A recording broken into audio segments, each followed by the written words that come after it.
Giving up is the birth of regret. The reality of life is that we will all hear more no's than we hear yeses. In the summer of 2009, I was 19 years old, working a summer position at Target between my freshman and sophomore year at undergraduate school. I was working in the women's clothing department, and I noticed a lady staring at me from across the aisle.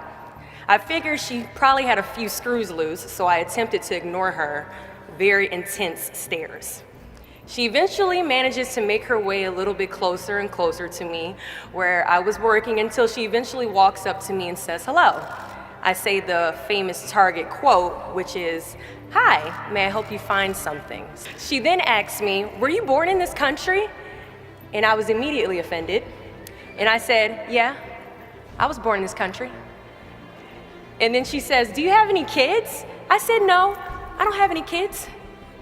She then asked me if I was married, and then I said, "No, ma'am, I am not married."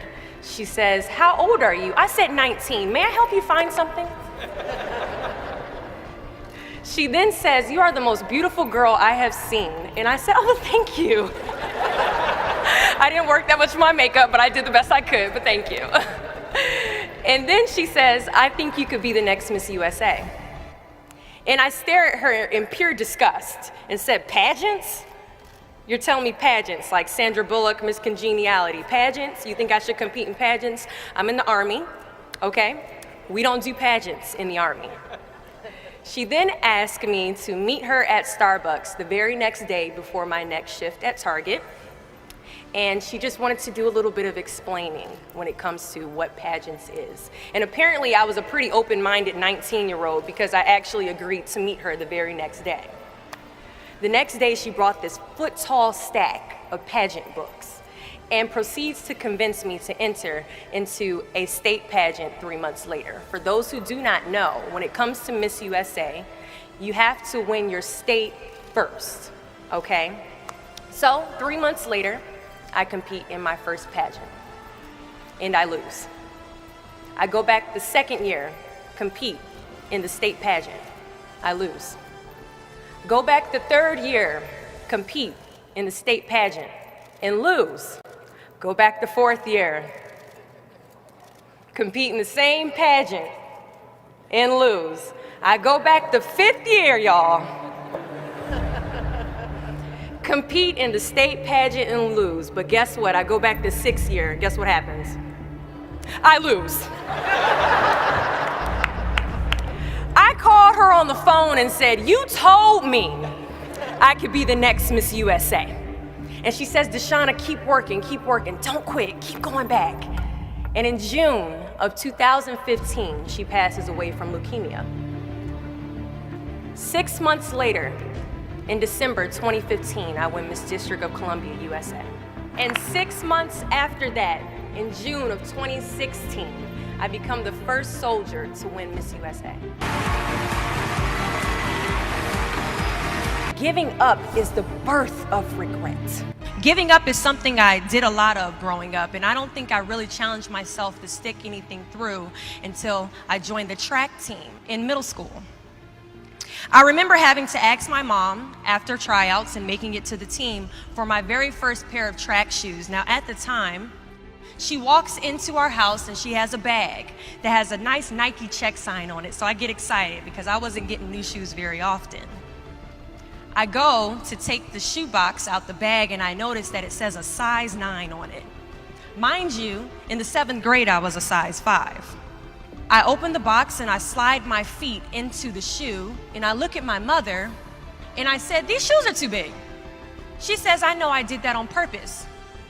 I was like, "Why would you buy shoes that are too big on purpose, Mom?" And she says, "Because I know that you're going to grow into them."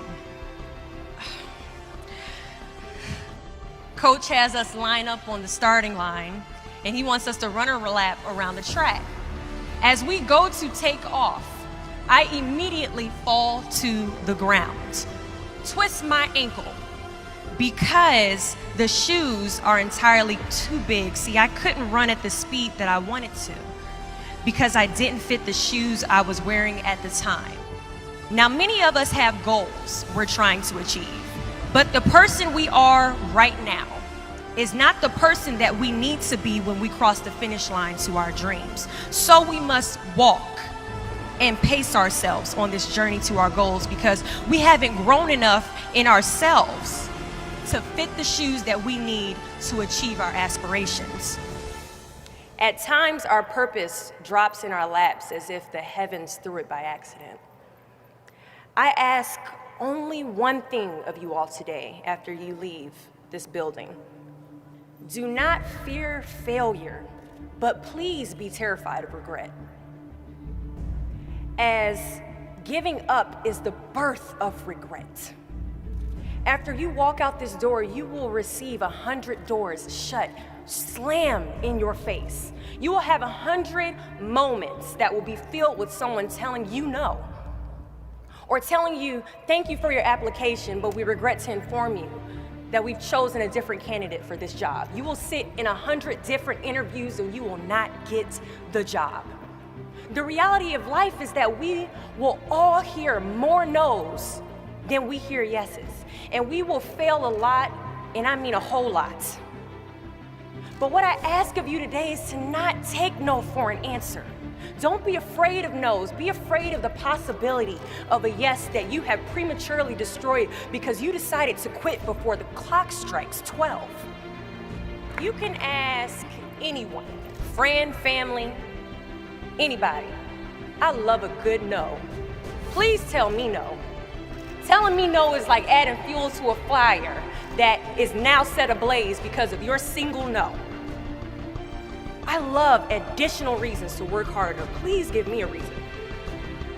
So today I challenge you to fight, to work, to not stop here, to believe so heavily in your aspirations that you too will not fear the word no, but instead you will choose to welcome it. Thank you.